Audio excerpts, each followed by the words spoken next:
Hadirin jamaah rahimakumullah, Allah muliakan. Saya mengenal almarhum kurang lebih hampir 3 tahun. Karena saya baru yang terakhir, jadi saya baru kenal almarhum sekitar 3 tahun lalu. Beliau yang saya kenal orangnya gigih, orangnya ringan tangannya, orangnya tidak pandang kepada sesama, tidak pilih-pilih dalam memberi. Siapapun yang membantu dia punya masalah kah, atau untuk memperlancar urusannya kah, tangannya ringan untuk saling membantu sesama. Tidaklah meninggal seseorang yang dermawan selainkan mendapatkan rahmat Allah Subhanahu wa ta'ala. Beliau udah tenang, udah bahagia di alam sana. Beliau berpulang dengan wajah yang berseri-seri, hati yang gembira, laksana seorang kekasih, seorang pacar yang pengen bertemu dengan kekasihnya. Begitulah perumpamaan hamba yang dipanggil oleh Allah Subhanahu wa ta'ala. Kalau kita membayangkan sakaratul maut, bagaimana sakaratul maut itu, diriwayatkan bahwa sakaratul maut itu kira-kira badan itu didempet, digencet di suatu tempat.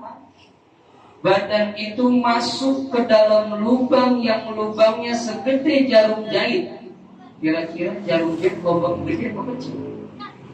Itu badan udah dijepit, dimasukin ke dalam lubang tuh.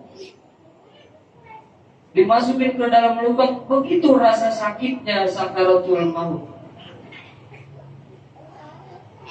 Siapapun yang mendapatkan sakaratul maut, pasti itu rasanya sangat-sangat sakit.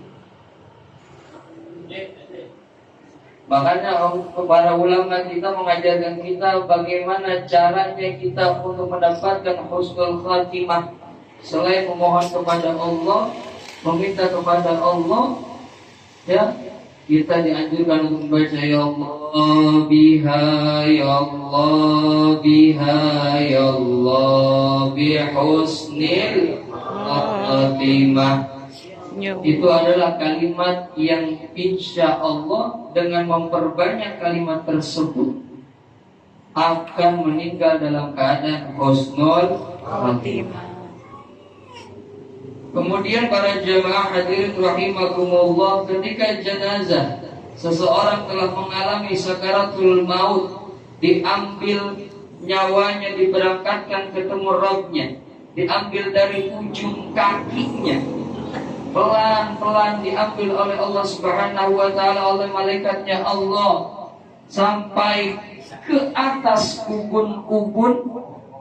Ketika itu para malaikat membawa selebar kain putih untuk menutup ruh tersebut, untuk membawa ruh tersebut ke hadapan Allah Subhanahu wa ta'ala. Kemudian kewajiban kita sebagai seorang muslim, ya, sebagaimana yang dilakukan oleh guru kita Mukarram Ustaz Hamzah Karyanto, memandikan jenazah, mengkafani, menguburkan, mengantarkan ke liang kubur. Alhamdulillah kita semuanya banyak yang membantu beliau prosesnya. Karena itu termasuk salah satu dari 6 kewajiban seorang muslim. Apabila seorang muslim meninggal, maka antarkanlah sampai ke liang lahatnya. Ketika telah selesai dimandikan, dikafani, dibawa ke musola di masjid, ditaruh di dalam burung batang menuju ke tempat makam itu, mayat itu berbicara. Jika mayat itu seorang yang saleh, seorang yang mempunyai amalan yang baik, mayat itu berkata,